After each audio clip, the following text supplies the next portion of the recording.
this efficiency has indeed increased over time, but it's plateauing because we're getting very close to the physical limit. There's a physical limit, right? And that is where the difference comes. People thought technology will fix this. Like they're thinking of the Moore's law on computers. Energy does not follow thermodynamic laws. They don't follow the laws of computing. Wind and solar are an inferior technology. In fact, they're so inferior that they will starve ourselves from energy. I'm just saying that the world is a bit more complex than it appears to be. And we have to think macroeconomically, system level wise, how we optimize what we do. And how can you assume a future of energy with something that throws 80% of energy, good, perfectly fine energy away, transferring it into heat? It's the most wasteful thing ever. And that is why you see also in some of the things that you follow, you see many people very, very strongly speaking out against hydrogen. These are people who have done those calculations.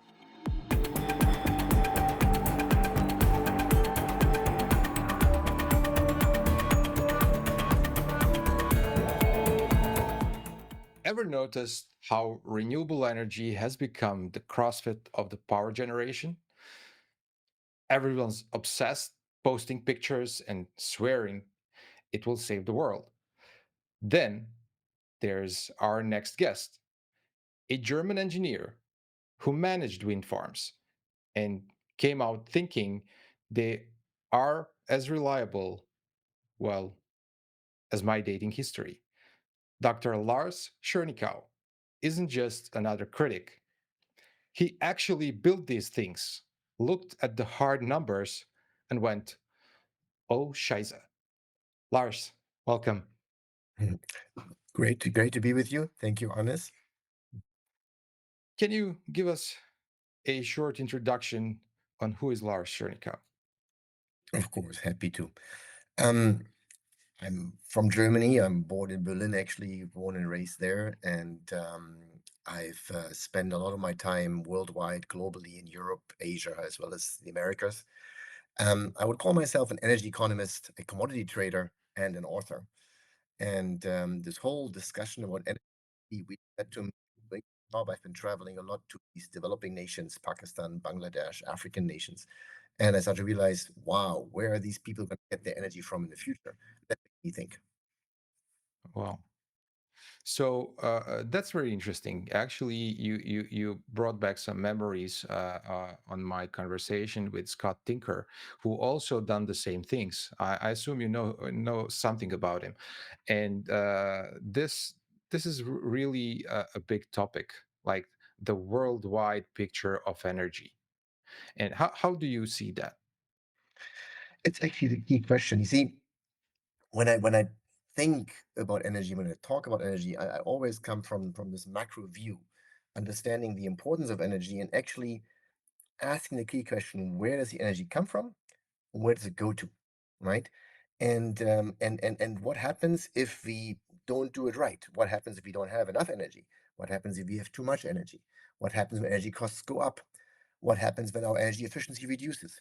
What happens when our raw material efficiency reduces? Because I trade raw materials, commodities. So all these questions come to my mind, and when I see the product flows globally, worldwide, around the world, I start to question. I mean, how does this go? I mean, where is the iron ore going? Where's the chrome ore going? Where's the manganese going? Right? Where's the bauxite going? I mean, what's happening with this? Right? And before we make these raw materials into something useful, which is all about energy, that I can tell you. So Lars, what is it like being the guy who brought the math to Renewable Party? Who brought the what? Math, mathematics. No, I mean, I don't know.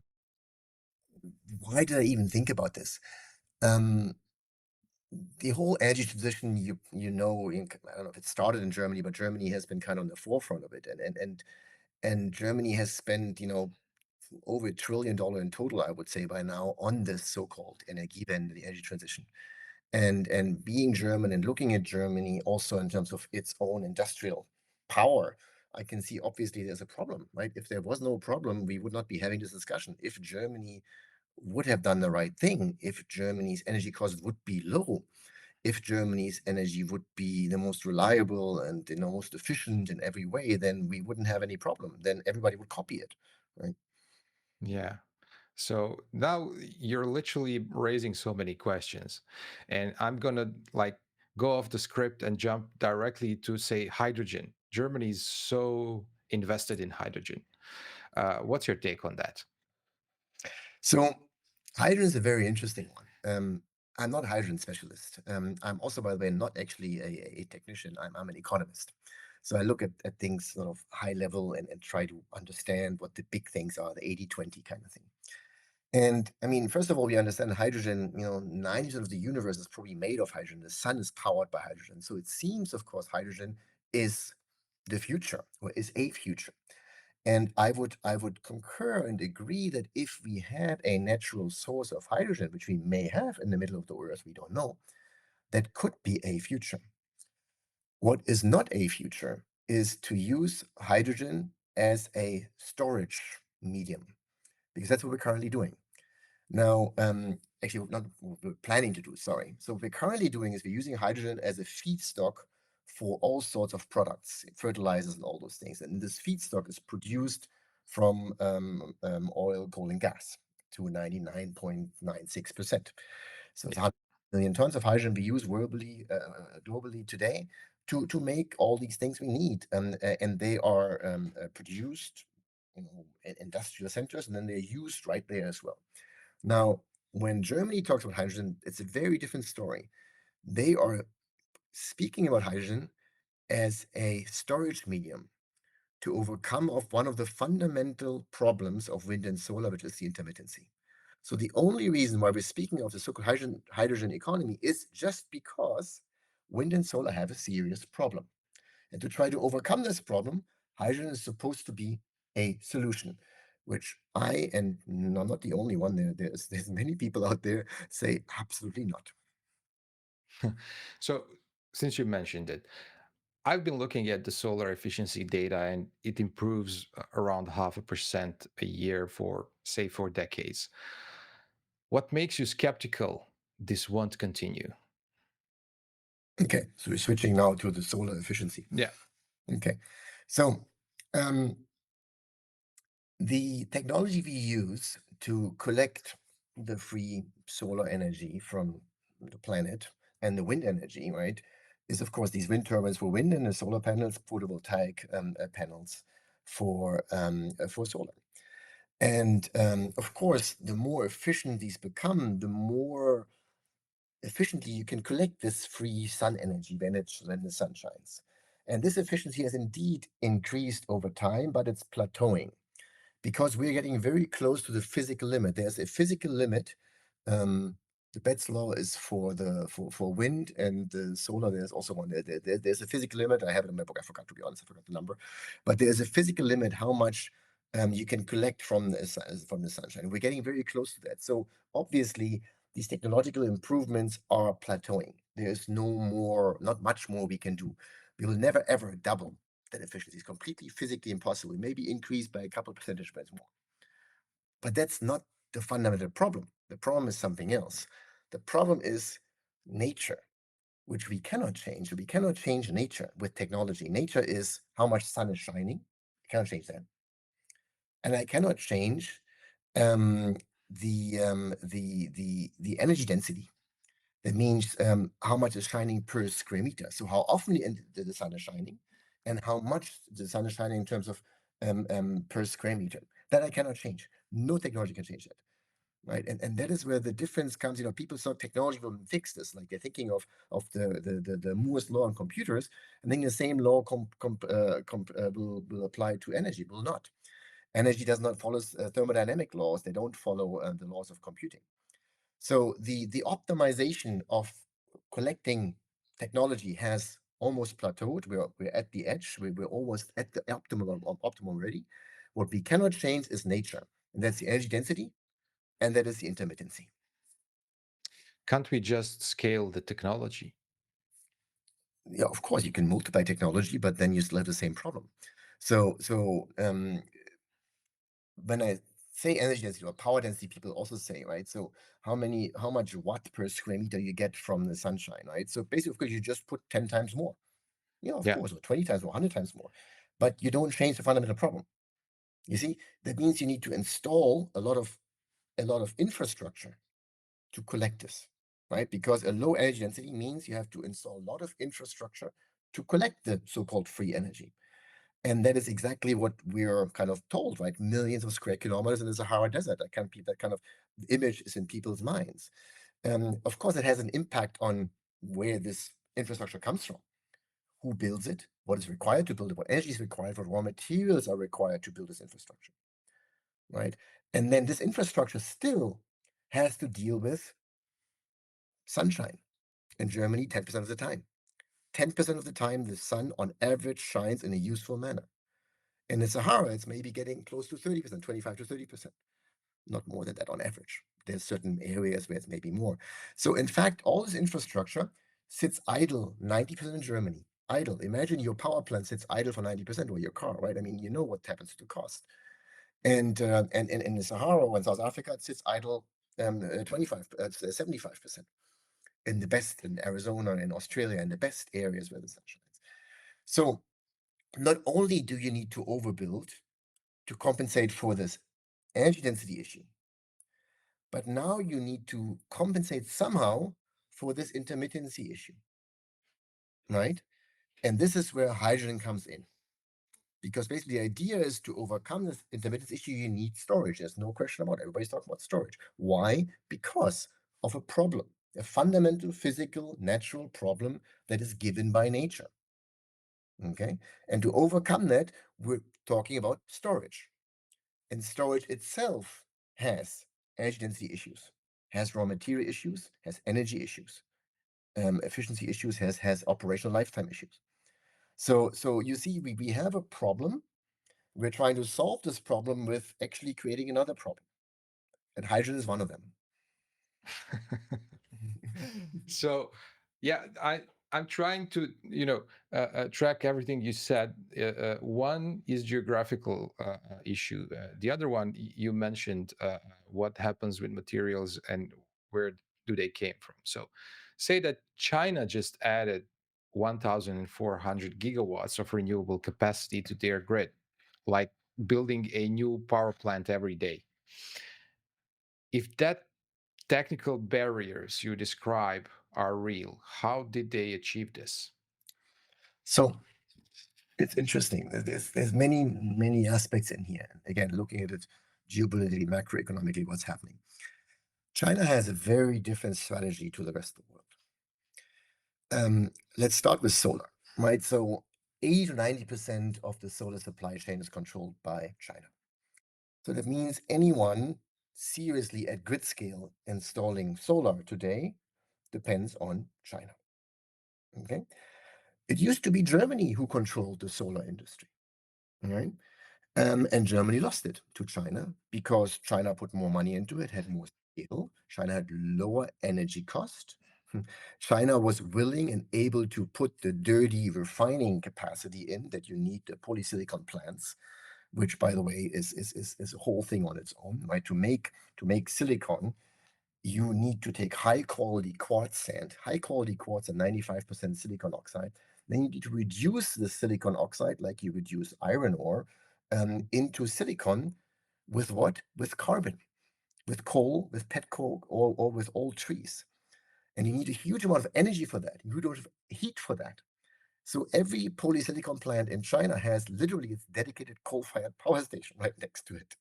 So China has taken over a global growing industry, the solar industry, has literally controlling it, has taken it over, has invested in its own industry, has given jobs, has given GDP, huge export, right? And of course the energy demand from coal continues rising, obviously. Yeah. So at the same time, China is also installing many of those solar panels themselves in their own country, right? And that again is like a subsidy for their own industry, right? They're creating a demand for their own product, not for German product, right? For their own product. right? They're creating demand for that. And of course, they are by when the sun shines in China, the coal power plants will be utilized less. They will sit idle a little bit more. That means they will get a bit more expensive, obviously. However, it's still very little in China comparatively. So the vast majority of electricity comes from coal. So a few percentage points more, not making a big difference. And I guess that cost, it appears to me, China is willing to bear for the benefit of their own industrial growth, plus of the benefit of exporting, getting dollars into the country and taking over industry. So it's very different. By the way, there's a whole different story for EVs as well. We can talk about it later. Very, very interesting. But let's talk about the wind turbine lifespan. Like Winterby Farm ran for about 25 years in harsh offshore conditions. Why do you emphasize shorter, like 7 to 10 year lifespan? What data are we missing here? Well, I say 10 to 15 years on average.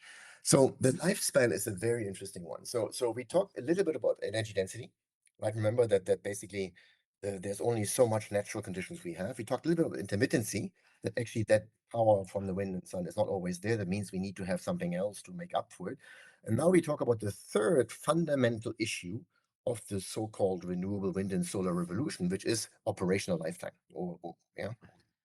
Yeah. So the problem of the operational life is a very, very big one. Now, there are solar panels and there are wind parks that have lasted over 20 years. And wind to be, I think you mentioned, I think last 25 years, there was a very small 10 turbines of 500 megawatts, very, very small, minuscule, right? Compared to what's out there. But I am saying that newest grid scale wind and solar will only last 10 to 15 years on average. And there's many reasons for that. There's been studies on this, and we're actually writing our new peer-reviewed paper on this as well for solar specifically. The reasons are manifold. One, it has to do with the because we need so much. Remember, we need to be able to fill the plaster the earth with a lot of installations to collect this free energy. So it's an industry in itself. That industry is trying to make money. How? By making things more efficient, making things thinner, making things last longer. My iPhone doesn't last as long as my iPhone last 10 years ago, right? So the more you have, the more you try to cut corners. And of course, the Chinese as well, technology is not the same as the German technology 10 years, 20 years ago, right? Very, very different.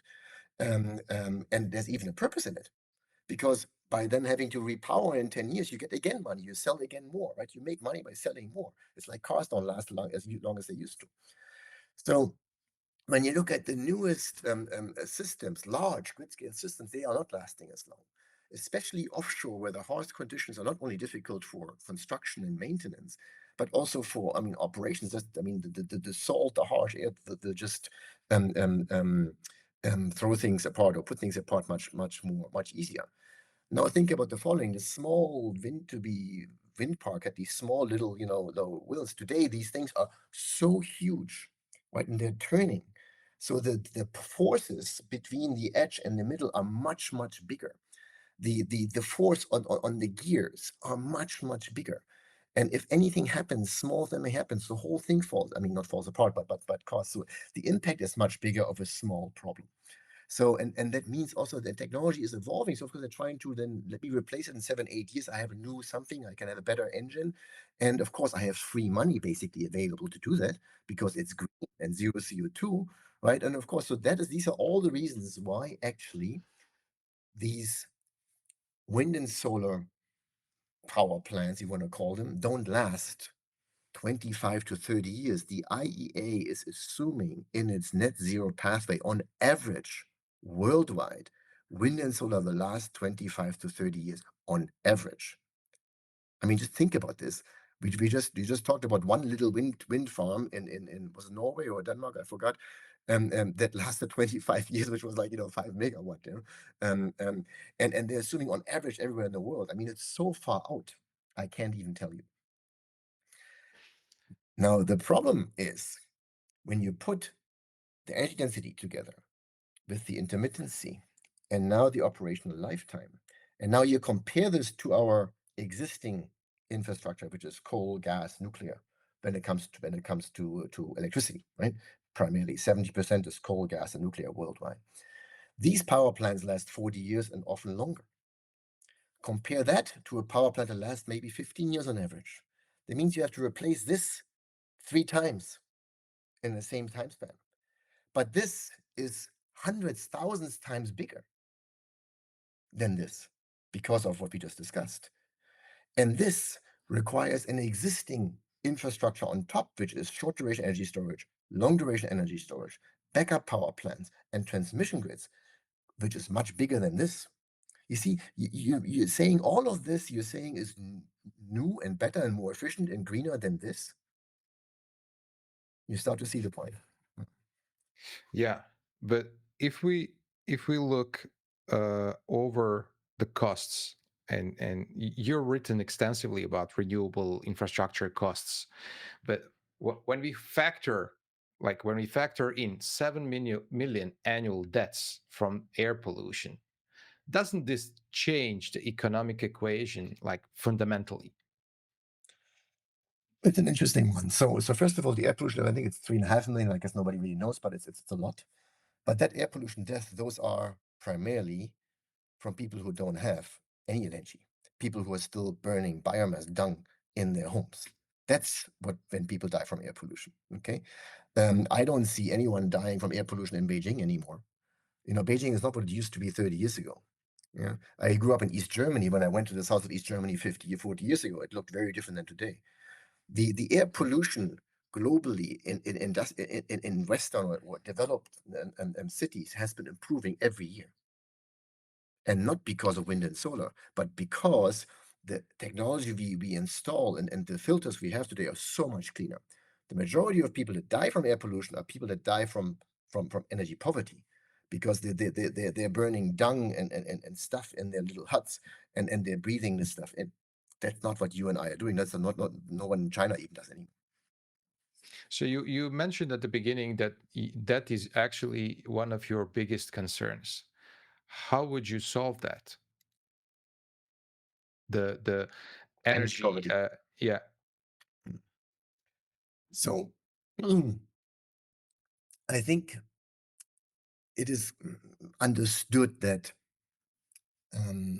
industrial development can only happen with energy, right? So energy is only a small portion of the economy, but actually energy is the economy, because without energy, there is no economy.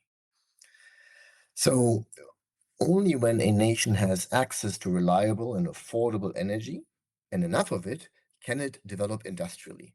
The Industrial Revolution happened because of energy, because of coal, right? Because of suddenly we had access to a free, not free, well, relatively free, because we just digged out of the ground, a very affordable, relatively affordable, right, an abundant source of energy, which came with a lot of problems because we didn't burn it cleanly and all those things. So there's no question that wealth, industrial and personal wealth at the base requires one thing, not only one thing, several things, but one is energy. So we need energy.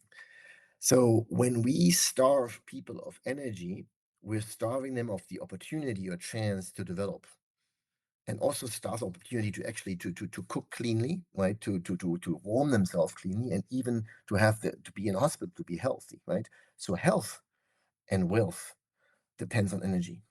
And funny enough, even safety depends on energy. Because why are we today safer from natural disasters than 100 years ago?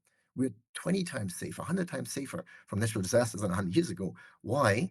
Because we are much better equipped to deal with natural disasters, right? When it happens, right, we have houses, we have sturdy houses, right? We can go run into a car and drive away. And we have walls that protect us, all those things. So energy is health, wealth, and safety. When I take energy away, these things will struggle. Even when I make energy more expensive, these things will struggle, right? Because at the margin, right, the more expensive energy becomes, the fewer people can afford it at the margin, the poorer people.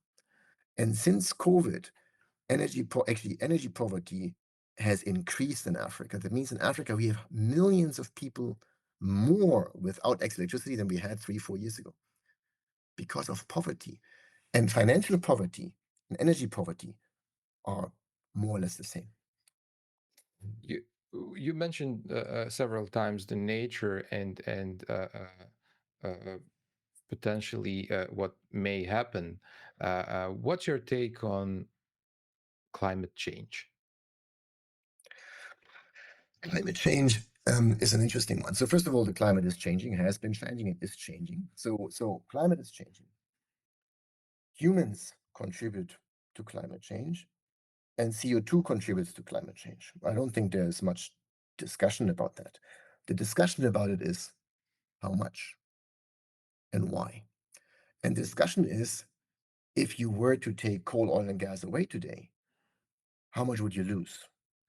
You see, in any of those calculations for the future in 2100, when the IPCC says all these things, have you ever seen anybody calculate the human industrial cost of higher energy cost? Has anybody calculated that? Well, I actually have seen Lombok has done a study on this.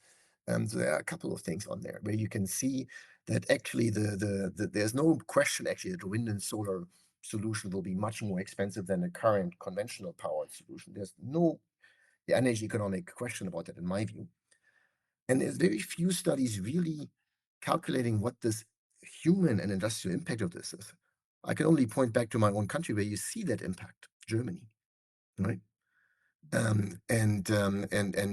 So climatic changes are real.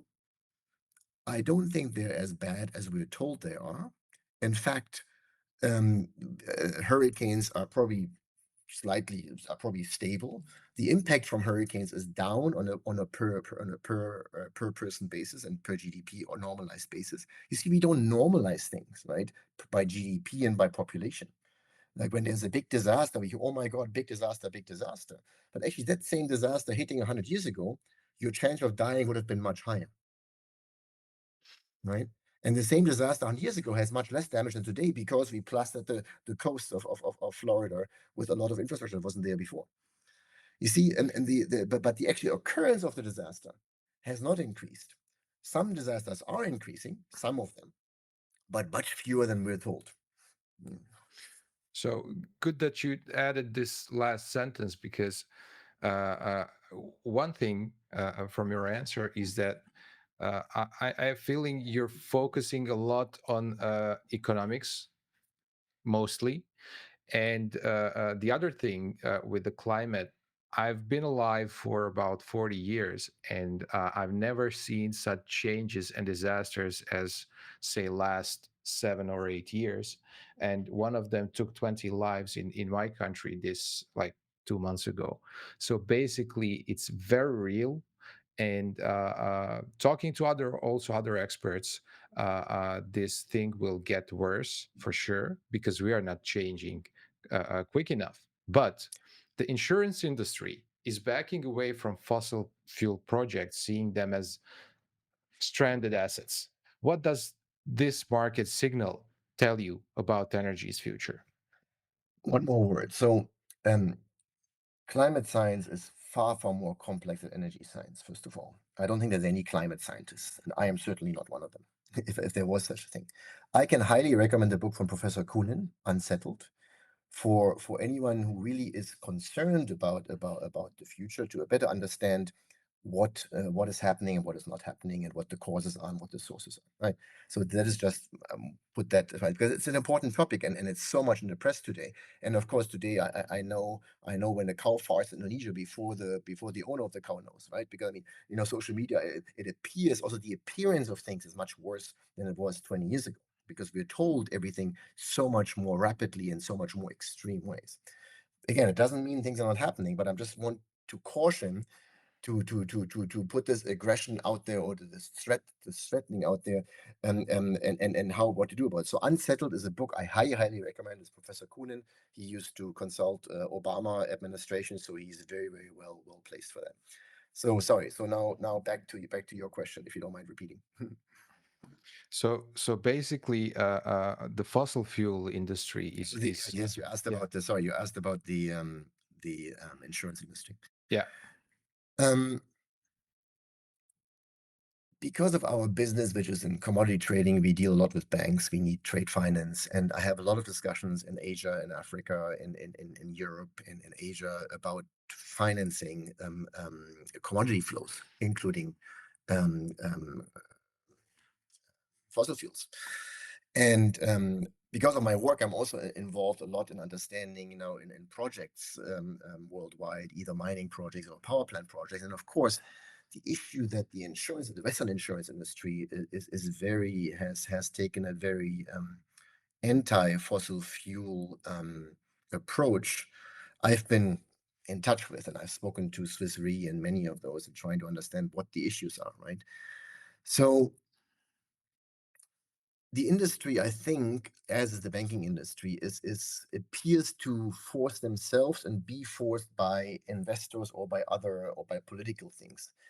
But when you think about it logically, if I stop funding or insuring fossil fuels, is 80% of our today's energy, 80% coal, oil, and gas. If you add nuclear, it's almost 90%.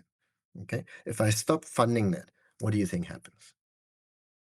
Two Yeah. things happen. Two things happen. One, energy will get energy will get more expensive and scarcer, number one. And two, right, energy poverty actually will prevail. So things will you will be starved of energy in one way or another. And again, the lives that cost, nobody is calculating. I mean, you and I would not be having this discussion if it wasn't for coal, oil, and gas right now. There's nothing around us, nothing that exists without that. And when I stop funding that, do I solve a problem? How do I solve problems? I solve problems by putting money into things, by investing in the newest technology, the best technology to improve them. That's how I stop problems. I don't stop problem by taking money out of it. Now, I think the fossil fuel industry is very clear that if you have a better solution, which is affordable, reliable, and sustainable, we step back immediately. Actually, economics will make me step back immediately, right? I don't need to force anyone to step back from a superior technology. Wind and solar are an inferior technology. In fact, they're so inferior that they will starve ourselves from energy. And now we come back to a metric called the energy return of investment, the EROI.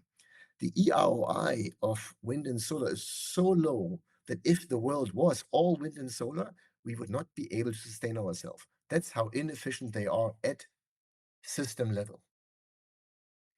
And now you think yourself, the banks and the insurance industries are saying, I don't want to support oil, coal, gas. Nuclear is now getting better. Luckily, I'm very much pro-nuclear, by the way. And we stop supporting it, but we'll support wind, solar, and hydrogen. You're actually supporting something that is energy inefficient and actually starves the world of energy at grid scale. And you take it away from something very efficient, which is running our world every day. This is anti-human. I'm sorry, it's anti-growth, anti-human. It will cost millions of lives. It actually has cost already millions of lives. We just don't see it because higher energy costs result in shorter life. But also the pollution results in shorter life.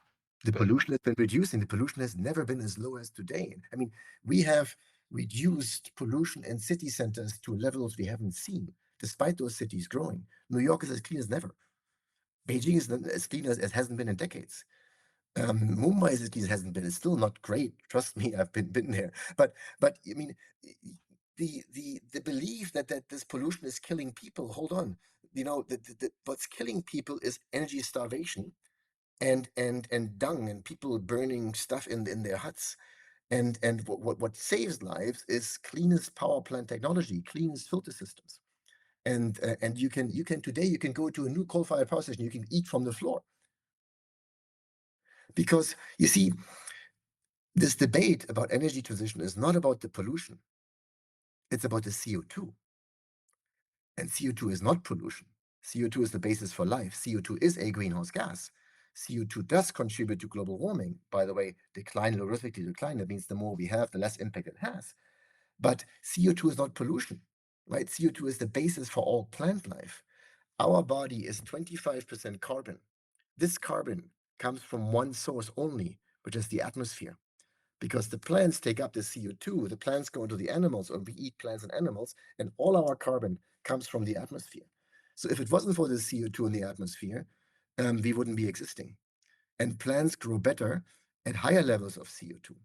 So we have to be careful when we talk about pollution. When we talk about particle pollution, which does kill, okay, that we have improved and we are improving. We need to improve more, and we can do this with technology. Actually, we can do this, and we have shown we can do it. Newest power plant technology. CO2 is not pollution. CO2 is a greenhouse gas. There's no question about that. Absolutely, right? And we have, but CO2 is also the basis for all life on Earth. So this thing that we're dying of CO2, we're not dying of CO2. When you go into a greenhouse where you grow plants, they pump CO2 in 4 times higher than the atmospheric level because plants grow better at higher CO2. There's no scientific dispute about that. So this whole pollution argument, we have to be very careful. I am all in favor of reducing any external effect. And how do we reduce outgassing or pollution or anything? How do we reduce it? By increasing energy efficiency, right? Improving the energy efficiency, that means we get, for the same input, we get more energy out. That means for the same energy out, we get less bad things out. So energy efficiency improvement is the key thing. And that takes investment. Power plant efficiency improvement. Wind and solar are extremely inefficient at grid scale. How would you improve actually the coal plant CO2 emissions significantly? So basically, I mean, if you look at the global power plant park for coal, I don't know if it's 35-37% efficiency. If you were to increase this to the newest power stations, they are 45 up to even 50% efficiency, right? You would have a 30-40% efficiency increase. If you were to do this, you would suddenly have the same energy, the same reliable, affordable energy at less cost with less impact on the environment. So the newest power plant technology, replacing old power plant with newer ones and building newer ones, that's the way to go. What has Germany done? Germany has closed one of its newest power stations in Hamburg and keep running the old ones. I mean, the things that are happening in the name of the environment are incredible. How we are destroying industrial infrastructure that actually is good, and leaving the old infrastructure is not good, is mind-boggling to me. Going back to technology, battery technology has seen 97% cost reduction since, I think, 1991. How would your calculations change if this trend continues for, say, another decade? So when you look at those numbers, you can see the same. You see a declining trend. As you see it, that it's basically it's evening out. It's leveling off, obviously, right? So we are now, they're showing the log scale, usually the lecture at the log scale. We are getting close to the limits, right? Battery technology has improved and will continue improving, but it will never ever solve the problem of intermittency for wind and solar, because it's the only reason why we're talking about it. Actually, not the only reason. We're also talking about it for electric vehicles, which was a separate subject. But when you talk stay with electricity, right? So to overcome this intermittency of wind and solar, we have two primary means, which one is battery, which is really only for short duration energy storage and for balancing the little differences. But no coal and no gas, no nuclear power station needs a battery, right? Only wind and solar needs a battery, right? So we need this one. And that technology has improved dramatically, right? So the energy density has become better, but we're now getting to the physical limits. And even if battery technology would double in efficiency, which I don't see coming at all, the energy density is a fraction of coal or gas or oil. So let me give you an example. A Tesla battery weighs half a ton, roughly. That's roughly 100 kilowatt hours, 85 to 100 kilowatt hours, half a ton. Do you know how much coal contains 85 kilowatt hours? 30 kilograms. 30 kilograms of coal, which you can only burn once, I understand. The battery you cannot burn. You have to charge it first before you can use it, right? The battery is just a storage device. But this energy density, what, half a ton versus 30 kilograms. Now, to build this battery, this half-ton battery, you need probably 25 tons of raw materials to build this. 25 tons. Now you compare 25 tons of raw materials versus 30 kilograms, which you dig out of the ground. Now, this stuff has not been charged. It still needs to be charged, right? So it still needs to have power, electricity from somewhere. This is already charged, only charged once, but it's already charged. So just to give you a sense about these problems, they're so dramatic. The energy density issues are so big. The raw material impact is so big, and the energy needed to refine all these raw materials, the lithium, the copper, the aluminum, the glass, the steel, right? The energy needed for doing all of this, nobody counts, it seems to me. Professor Michaud has done recently an amazing study on this, which I recommend you to read. It's 1,000 pages. I can't read it, but there's a summary of it. It's peer reviewed. To make people understand the raw material impact required for the so-called energy transition. So batteries are amazing for this, right? And electric vehicles do make sense in certain applications. For example, on a golf course, they make sense. Maybe in inner cities, they make sense, right? But when you look at it at grid scale, at large scale, you have to start to look at these energy density issues and the raw material energy requirement to build this infrastructure. And then you have to think of the disposal issue, because after 8 years, 10 years, you have to throw it away. Because recycling will be more expensive and probably take even additional energy and raw materials, which is rather is actually easier to throw it away. Which, by the way, when we talked about energy density for solar and wind, we talked about intermittency, we talked about operational lifetime. The operational lifetime, the impact on the environment, who has counted that? That you throw this away every 15 years. Right? You have these huge fields that you basically literally have to throw away every 15 years on average, if what I say is true, right? And who counts that? I mean, the environment is not being protected by that. Right? There is another problem within that, and that is actually the industries that are recycling this are subsidized. But to me, it seems that almost everybody is subsidized these days.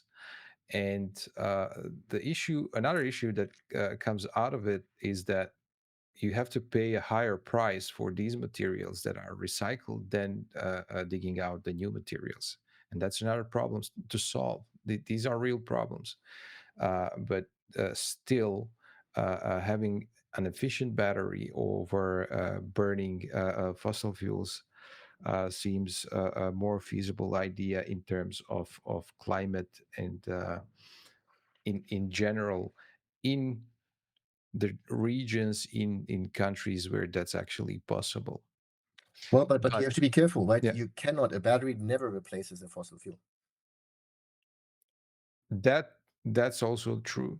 But what are actually the ranges that we can say lower the use of fossils and still function? What do Oh, you think no, I mean, you're talking about electric vehicles now?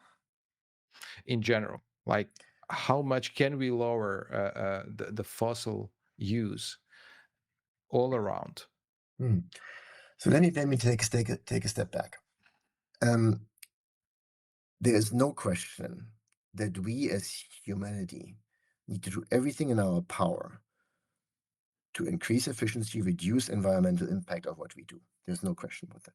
Okay, I am fully on board, and there's so what we need to do is we need to look at a system view of what we're doing, increase efficiencies to get the same output with a little bit less input. That already is environmentally better, right?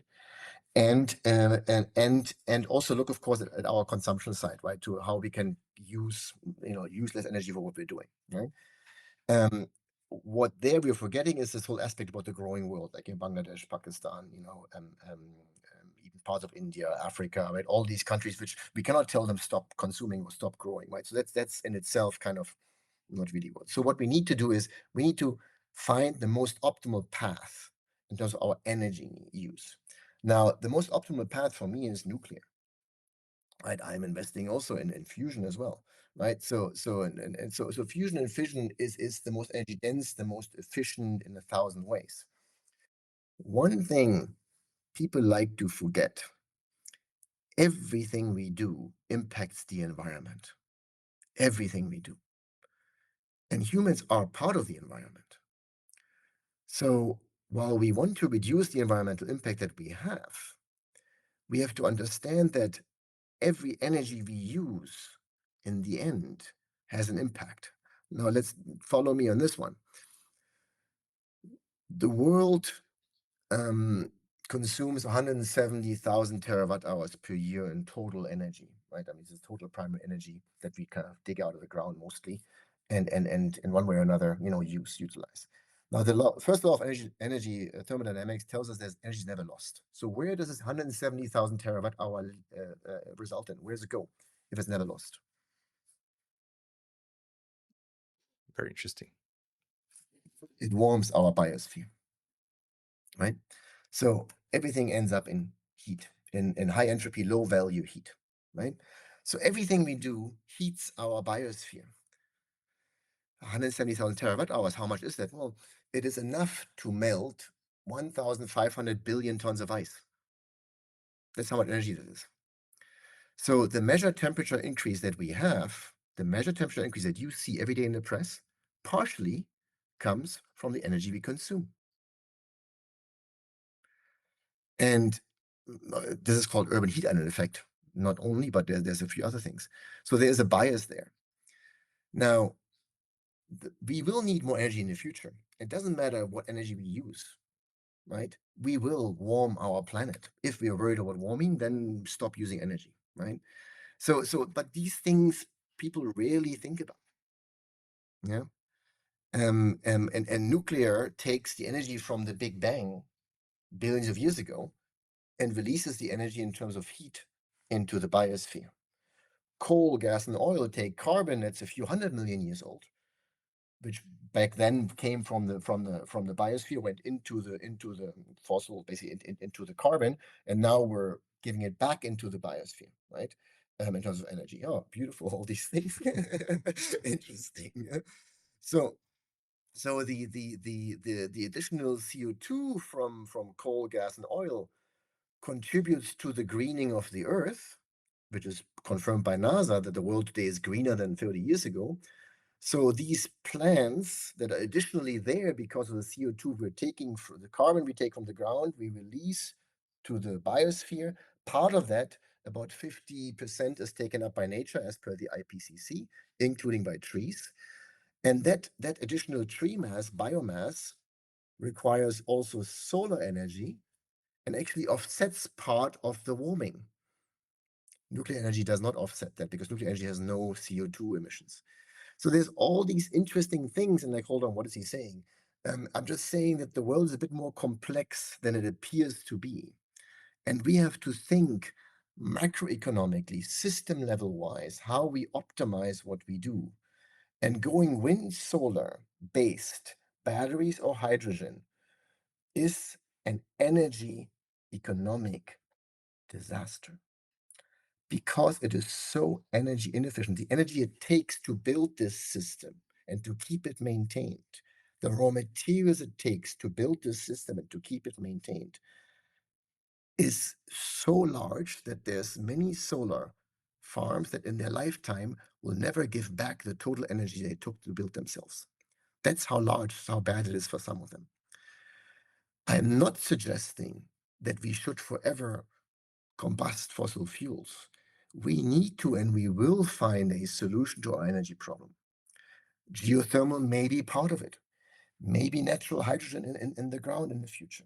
Maybe fusion fission, there is something there. I don't know. Maybe some alien comes and throws a green stone on the earth. I don't know, right? I mean, we don't know what we don't know. I am saying that we need to think to find a long-term sustainable, economically, environmentally sustainable solution to our energy problem. And what we're currently doing is wasting trillions of dollars on technology that is knowingly already not the solution.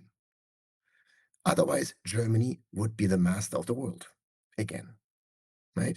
So something doesn't add up, and why it doesn't add up has to do with energy economics, which has an impact on the environment. We need to think to improve our energy systems. And until we have that solution, which I believe we will have in 100, 150 years, I am 100% sure. In my book, it's called The New Energy Revolution. Yeah. I'm sure we will have that. Until we have this solution, if we don't invest in what currently gives us energy, which is coal, oil, gas, and nuclear. That's 90%. If we don't invest in this, we are setting ourselves up for serious trouble. And that's what Germany is just the beginning of. I'm trying to challenge you with Please. questions. So, but we are leaking, with time here, but we have around 10 more minutes. Smart grid technology is actually evolving rapidly, almost like a neural network learning to balance loads. How would you explain that? How Okay. would your intermittency concerns change with perfect Okay. prediction So, capabilities? so remember I talked about energy efficiency. Yeah. Anything that increases the energy efficiency, including smart grids and AI, of course, we need that, right? Anything that reduces energy waste, we need that, right? So if technology truly, but at system level, can improve the efficiency, we need that. But what people don't think is not always. Don't energy there's a second law of thermodynamics, which is called the law about entropy. So energy has the tendency to dissipate, right? So my phone I let sit for a couple of days and it kind of, energy is gone. Yeah. So that's entropy increases. That means energy has the tendency to dissipate from high value to low value. The lowest value is probably, the heat. When we heat the heat that comes out here is so low that 0.01 degrees is useless energy, but it's still energy, right? So, and every time you touch energy, you increase entropy. That means you lose value. So every time you touch something with energy, every time you transmit it, every time you store it, every time like you use conduction instead of a thing, right? Every time you touch it, something gets lost. Right? You know how your phone gets hot when you charge it, right? That's useless, lost energy, right? So that's why, by the way, conduction charging is a fraction as efficient as cable charging. Right? So when you try to do something good through like a more complex grid system, then there may be a benefit by an efficiency improvement in itself by the use, but the cost may be something you have not seen, which is that entropy increase. The more complex our energy system becomes, the less efficient it will be. And the benefit you have here may be overcome, maybe even higher on the loss you have on the other side. So I'm very, very careful for people to make these calculations correctly, system-wide. I am all in favor for efficiency increase. And if smart grids and AI can do that, please, please give me everything you can. So we mentioned Denmark, and I think that's like extension of the last question. Their grid reliability actually improved as they integrated 50% of wind power. What specific factors in their success don't apply to other countries? I don't think that Denmark's grid improved or if or whatever reliability improved. I think you see the frequency stability, the voltage control, the grid costs of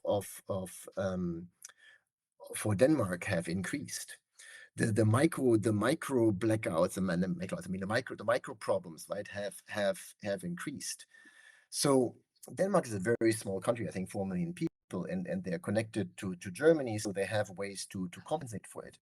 I can only tell you that the the quality of energy from a wind turbine versus the quality of energy from a coal or gas or even nuclear fired turbine is a fraction.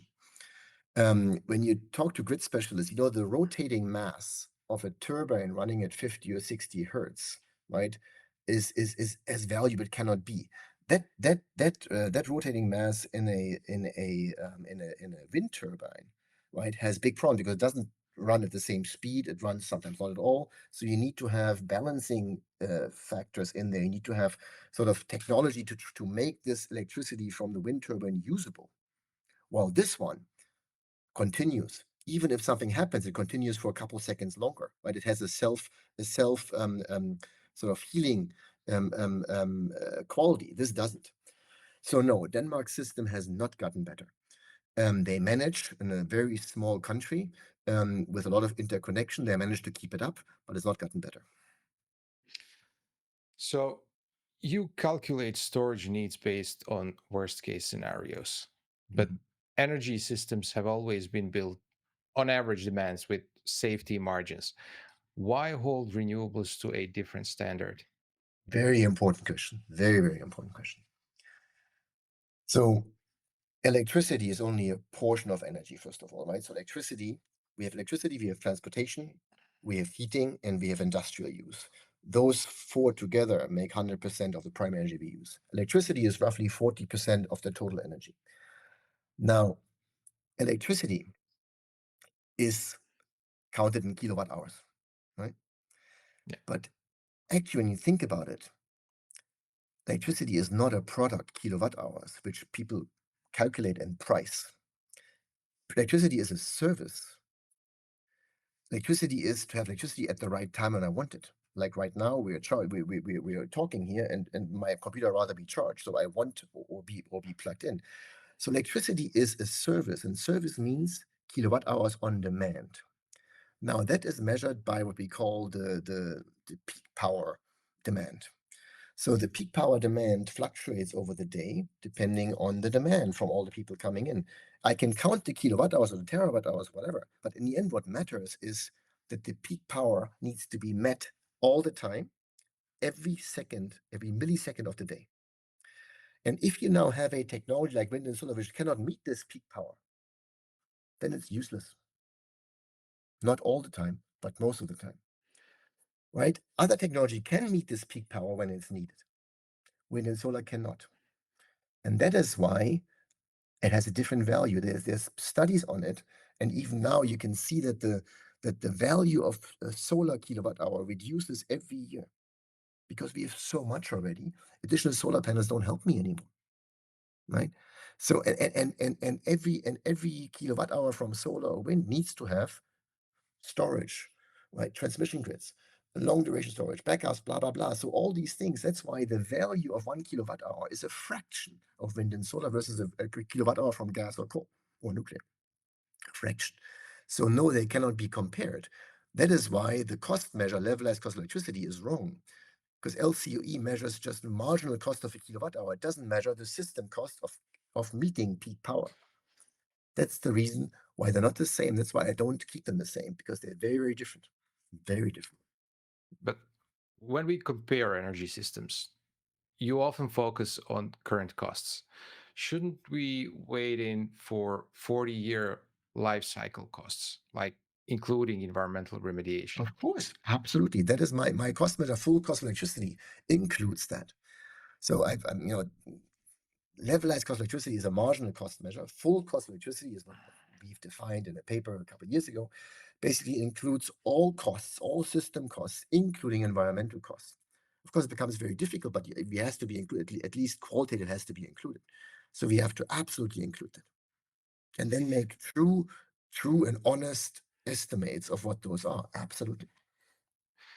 We haven't talked a lot about hydrogen, but I have a few questions more. Um, how can hydrogen be integrated into existing energy systems to enhance the grid stability, or actually can it at all? First of all, when you have hydrogen, once you have it, it can be combusted in a fuel cell, basically, right, and put in electricity, right? And so hydrogen is a very powerful agent. Mhm. So the problem is not that hydrogen can do almost everything in itself, like that coal, oil, actually probably even more than coal, oil, gas, or even nuclear can do, right? So I think the problem is not hydrogen itself. The problem is the making of hydrogen, right? Hydrogen doesn't exist today in natural form. That means it has to be made, produced, and that takes a lot of energy. And when you look at the entire value chain from making hydrogen, electrolysis, right, then compressing it, storing, and then repowering, you will lose 80% of the energy on the way. So if you use hydrogen for storage, you need to produce it with only wind and solar. You would never ever use coal, gas, or nuclear to produce hydrogen. I mean, how stupid do you have to be to throw away 80% of energy, right? Of perfectly fine energy that you can use on demand, coal, gas, nuclear. Why would you waste that? You would never. So you would only use it with wind and solar. So 80% of the energy gets lost by the time you combust, or you know, the hydrogen again. What happens with the 80% we just discussed about? It warms the biosphere. Nobody counts that, nobody calculates that. Number one. Number two, 80% is gone. Now, because because so much is gone, right? You don't want to use hydrogen for storage, even though there is no other choice. But you would rather use wind and solar directly to charge your Tesla immediately before you produce hydrogen, because hydrogen loses so much energy, right? So you always use your wind and solar first directly, and then anything you don't use, the underutilized it, so the excess capacity that you would do to use hydrogen. But you cannot produce hydrogen with wind and solar. There's no electrolyzer in the world that runs on intermittent power once every month, right? I mean, in itself, it doesn't work. Hydrogen is a highly explosive, dangerous gas, right? It has a huge environmental issue. When hydrogen is so thin that it evaporates everywhere, even through steel. Hydrogen is a greenhouse gas, not greenhouse gas, but has greenhouse property 33 times worse than CO2. I mean, all these things people don't think about. And how can you assume a future of energy with something that throws 80% of energy, good, perfectly fine energy, away, transferring it into heat? It's the most wasteful thing ever. And that is why you see also in some of the things that you follow, you see many people very strongly speaking out against hydrogen. These are people who have done those calculations. And remember, we are only talking about hydrogen because of the problem of wind and solar intermittency. Otherwise, we wouldn't be talking about it. Yeah. But how does the life cycle assessment of hydrogen production impact overall sustainability compared to other energy carriers? I mean, that's the point, right? You need to build these electrolyzers, you need to build these compressors, you need to build the storage, you need to build the fuel cell. I mean, that in itself takes energy, that in itself takes raw materials. I mean, I don't understand how large institutions and even governments don't do even at least rough estimates on any of this. There's not one single government in the world who has looked at this. Again, Professor Michaud, I recommend you.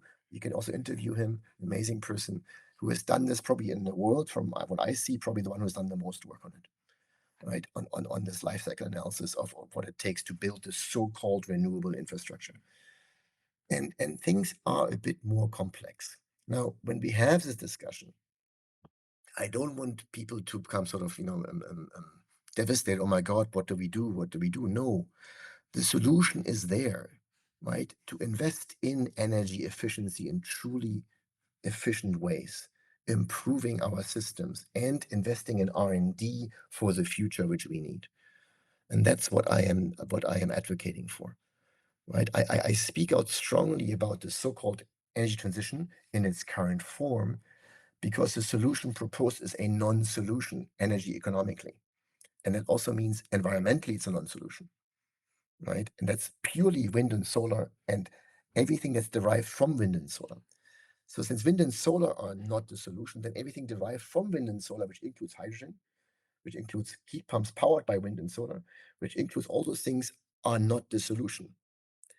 Heat pumps in itself are amazing if they're coupled with gas, right? Because I mean, EVs are amazing if they're done for the right purpose.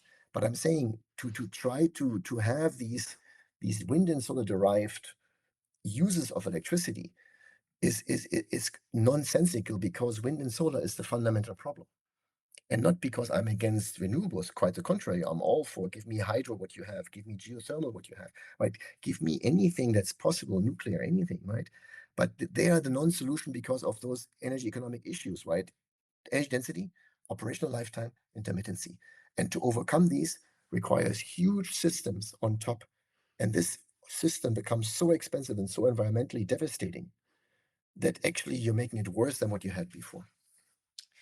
I think it's a huge puzzle, this energy mix of the future that actually would work. Also in terms of climate and everything, it's a huge puzzle that still needs to be solved. Lars, thank you so much for being my guest today. Well, thank you, honest pleasure to be with you, and thank you for asking these questions. It's not an easy subject, and I appreciate you trying to to make sense to it and show to your users, to your Oh, listeners. definitely, it will raise a lot of comments, but I'm always happy to talk to people and potentially have some debates here. That would be great. Yes, no, I'm open for it as well because some of what I say is, as the book is called, unpopular. But it's not about being sort of difficult or causing problems. It's about thinking system level and thinking of what truly makes that positive difference. I have 4 children. I want my children to be in a future, in a good positive future, right? And of course that's what we need to look at. And I just this blind running after something, yeah, is not the right way. Yeah. And can you, for a last thing, tell our viewers where to find you? Yeah, so you see the website here, the unpopulartruth.com, and I actually also run a blog there that discusses a lot of the issues we're talking about today in more detail. And the book, The Unpopular Truth About Electricity and the Future of Energy, of course, goes into more detail. So I am really interested to spread the information, the energy economic information out there for people to think critically about what the future of energy looks like. Thank you, Lars, and hope to talk to you again. Looking to amplify your brand in the hydrogen energy sector? Welcome to H2 Energy News, your go-to platform for impactful industry insights. Every month, we connect with over 80,000 visitors and generate more than 251,000 page views. Our reach is unmatched with over 1.2 million web impressions and a loyal social media following of 9,000 plus. Our newsletter reaches 77,000 plus subscribers, decision makers, industry leaders, and innovators. Want to target specific markets? Our geo-targeting capabilities cover Europe, the United States, and the MENA region. We reach key stakeholders, 27% senior executives, 32% directors, and 20% owners and partners. H2. Energy News isn't just a news platform, it's where the hydrogen energy community converges to shape the future. Join us and let's make an impact together. Visit energynews.biz and take your brand to the next level.